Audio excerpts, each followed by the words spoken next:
क्या आपने कभी सोचा है जब आवाज़ किसी भी सोर्स से आती है तो वो हमारे ब्रेन में कैसे जाती है? तो एग्जांपल लेते हैं इस म्यूजिक इंस्ट्रूमेंट की।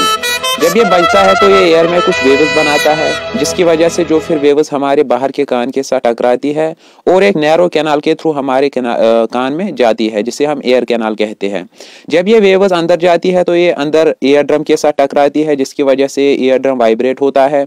जब ईयर ड्रम वाइब्रेट होता है तो अंदर की हमारी तीन बोन, जिसे हम मेलस, इनकस और स्टेपिस कहते हैं, ये भी वाइब्रेट होती है। ये बोन साउंड वाइब्रेशंस को इंक्रीज करके उन वाइब्रेशंस को कोक्लिया में भेजता है, जो एक स्नेल के जैसे शेप का होता है और अंदर से फ्लूइड से भरा होता है।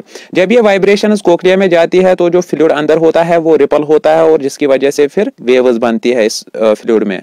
कोक्लिया के अंदर बालों के जैसे बंडल्स बने हुए होते हैं, जिन्हें हम स्टीरियोसिलिया कहते हैं, जो हेयर सेल्स के ऊपर बने हुए होते हैं। साउंड वाइब्रेशंस की वजह से जो फ्लूइड में वेव्स बनती थी, उनकी वजह से ये स्टीरियोसिलिया भी मूव होते हैं।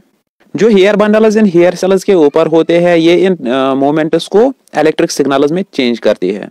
जब ये हेयर बंडल्स मूव होते हैं तो कुछ आयन्स हेयर सेल्स में से नीचे आते हैं, जिसकी वजह से नीचे फिर कुछ केमिकल्स रिलीज होते हैं। ये केमिकल्स फिर ऑडिटरी नर्व सेल्स के साथ कंबाइन होते हैं और कुछ इलेक्ट्रिकल सिग्नल्स बनाते हैं, और ये सिग्नल्स फिर ऑडिटरी नर्व के थ्रू ब्रेन में जाते हैं। अलग अलग हेयर सेल्स अलग अलग वॉल्यूम्स को डिटेक्ट करते हैं।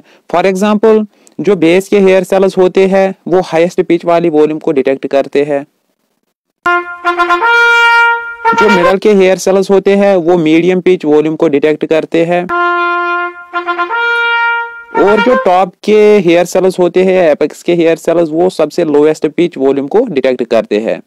इसके बाद फिर ये इलेक्ट्रिकल सिग्नल्स ऑडिटरी नर्व के थ्रू हमारे ब्रेन में जाते हैं, और फिर ब्रेन इनकी मीनिंग निकालता है, जिससे हमें कोई भी बात समझ में आती है।